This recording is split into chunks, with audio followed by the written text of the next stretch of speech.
And for more on Union Minister Piyush Goyal's US visit, which is all about the IPEF and the APEC and some other key meetings as well, we're joined by my colleague Ajay Mishra. Ajay, happy Diwali to you. India and US already have extensive business ties, but both the IPEF and APEC meets have a much wider ambit involving other key economies as well. Now, what are the minister's main objectives during his Frisco visit? So happy Diwali to you, Gautam, as well. I think there are just to understand and put the things in perspective, there are 4 pillars under this Indo-Pacific economic framework, so to say. The first pillar is about the trade, second is on supply chain, third is on clean energy, and fourth is on fair economy. And it is up to the members of the Indo-Pacific to join any of the pillars. So to say, India has decided not to join the trade pillar because it has some constraints and conditions involving that you cannot impress upon the companies to go for the localization, and you cannot tax the data economy and all.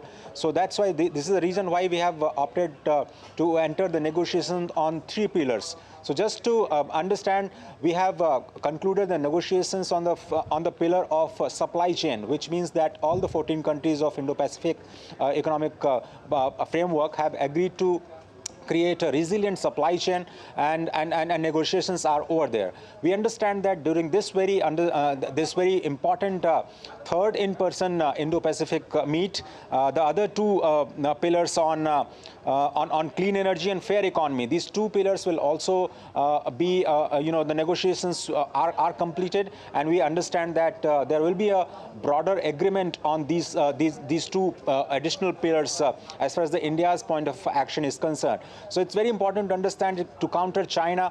The US wants to press the economies, the major economies in Indo-Pacific regions, and wants to align with India in order to counter China and to create a resilient supply chain in Indo-Pacific. And that's what we have already achieved under Indo-Pacific economic framework. It's very important from Indian point of view. As far as APEC is concerned, I believe that the focus will be more on the Biden and Xi's meeting. That is a side event, as our correspondent just pointed out. India is just a guest nation, and will try to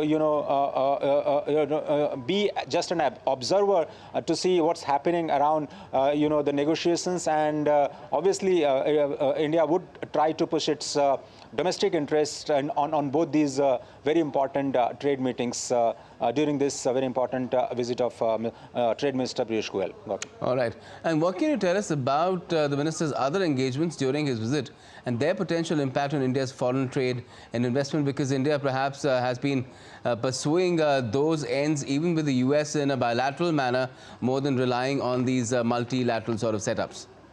So I think India have a very clear strategy that we will have a bilateral negotiation with the economies where it suits to India when it comes to localization, when it comes to focus on investments as well. Yeah, absolutely. I think investment is very important, and I think India would try to attract more and more investment from wherever possible. And we have seen that we have concluded a successful negotiation with the UAE, with Australia, and it has been a terrific trade after these FTAs.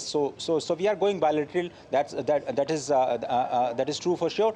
But we understand that India is also playing a very important role on multilateral fora, be it G7 as an observer country, as a guest country, in the G20 as an active president, and also the co-president in the next G20 meeting. IPEF and APEC are also very important frameworks for India. We are discussing issues like security and economic prosperity under Quad. In the India-US 2+2 meeting, we have also discussed the defense and securities, the matters along with the US, and we understand that both bilateral as well as the multilateral forum is being by the India to put its point forward with the global community, looking at the interest of the domestic economy. And Ajay, very quickly, there's a lot of buzz about Piyush Goyal also meeting Elon Musk in the context of Tesla. What can you tell us? Is there going to be some sort of an announcement? Yeah, I think the Reuters reported that he's going to meet the Tesla chairman, and we understand there are not just this meeting. There will be many more tech players. There will be many more players in the education sector and financial technology players. There will be a meeting with the industry in the Silicon Valley, and we believe that there might be some big announcement as far as some the big investments is concerned into different sectors, including deep technology, financial technology, and who knows, the Tesla is going to come in India. All right. Well, yes, it's a big occasion where India's integration into global supply chains and even securing funds for cleaning up our rivers and oceans and even the air are concerned. Let's hope that it's a successful one for Minister Piyush Goyal. Thanks a lot for joining us, Ajay.